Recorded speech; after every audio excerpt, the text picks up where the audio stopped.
ರೇಣುಕಾಸ್ವಾಮಿ ಕೊಲೆ ಕೇಸ್ಗೆ ಸಂಬಂಧಪಟ್ಟಂತೆ ಇವತ್ತು ಎಲ್ಲಾ ಆರೋಪಿಗಳು ಕೋರ್ಟ್ಗೆ ಹಾಜರಾಗಿದ್ರು. ಆದ್ರೆ ದರ್ಶನ್ ಬೆನ್ನು ನೋವಿನ ಕಾರಣದಿಂದಾಗಿ ಕೋರ್ಟ್ ವಿಚಾರಣೆಗೆ ಗೈರಾಗಿದ್ರು. ರಾಜಸ್ಥಾನದ ಡೆವಿಲ್ ಶೂಟಿಂಗ್ ವೇಳೆ ಆರ್ಟಿಸ್ಟ್ ಒಬ್ಬರ ಕಾಲ್ ಶೀಟ್ ಮುಗಿದು ಹೋಗ್ತಿತ್ತು. ಈ ಕಾರಣದಿಂದ ದರ್ಶನ್ 28 ಗಂಟೆಗಳ ಕಾಲ ಬಿಡುವಿಲ್ಲದೆ ಶೂಟಿಂಗ್ ಮಾಡಿದ್ರಂತೆ. ಇದರಿಂದಾಗಿ ಮತ್ತೆ ದರ್ಶನ್ಗೆ ಬೆನ್ನು ನೋವು ಕಾಣಿಸಿಕೊಂಡಿದೆ. ಹೀಗಾಗಿ ಕೋರ್ಟ್ಗೆ ಹಾಜರಾಗಿಲ್ಲ ಎನ್ನಲಾಗ್ತಾ ಇದೆ.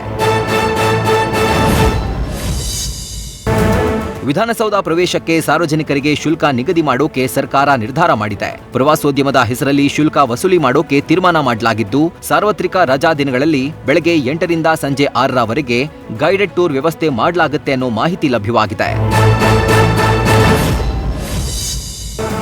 ಸಿನಿಮಾ ನಟ ಅಜಯ್ ರಾವ್ BMW ಕಾರ್ ಮಾರಾಟ ಮಾಡಿದ್ದು ಅವರ ಪುತ್ರಿ ಕಣ್ಣೀರಿಟ್ಟಿದ್ದಾಳೆ. ಯುದ್ಧಕಾಂಡ ಸಿನಿಮಾಗೆ ನಿರ್ಮಾಪಕರಾಗಿರೋ ಅಜಯ್ ರಾವ್ ಸಿನಿಮಾಗೆ ಬಂಡವಾಳ ಕಮ್ಮಿಯಾದಾಗ ತಮ್ಮ ಫೇವರೇಟ್ BMW ಕಾರು ಮಾರಾಟ ಮಾಡಿದ್ರು. ಆಗ ಅಜಯ್ ರಾವ್ ಪುತ್ರಿ ಚರಿಷ್ಮಾ ಕಾರನ್ನ ಹಿಡಿದು ಕಣ್ಣೀರಿಟ್ಟಿದ್ದಾಳೆ. ಸದಗುಂಟೆ ಪಾಳ್ಯದಲ್ಲಿ ಯುವತಿ ಖಾಸಗಿ ಅಂಗಾಂಗ ಮುಟ್ಟಿದ ಕೇಸ್ಗೆ ಸಂಬಂಧಪಟ್ಟಂತೆ ತನಿಖೆ ಮುಂದುವರೆದಿದೆ. 300ಕ್ಕೂ ಹೆಚ್ಚು ಸಿಸಿಟಿವಿ ಪರಿಶೀಲನೆ ನಡೆಸಿದ್ದೇವೆ. ಆದಷ್ಟು ಬೇಗ ಆರೋಪಿಯನ್ನ ಬಂಧಿಸ್ತೇವೆ ಅಂತ ಡಿಸಿಪಿ ಸಾರಾ ಫಾತಿಮಾ ಹೇಳಿದ್ರು. ಬೆಂಗಳೂರಿನಲ್ಲಿ ಡೇ ಬೀಟ್, ನೈಟ್ ಬೀಟ್ ಹೆಚ್ಚು ಮಾಡ್ತಿದ್ದೇವೆ. ಪೊಲೀಸರ ಬೀಟ್ ಸಿಸ್ಟಂನ ಹಿರಿಯ ಅಧಿಕಾರಿಗಳು ಮಾನಿಟರ್ ಮಾಡ್ತಿದ್ದಾರೆ ಅಂತ ತಿಳಿಸಿದ್ದಾರೆ.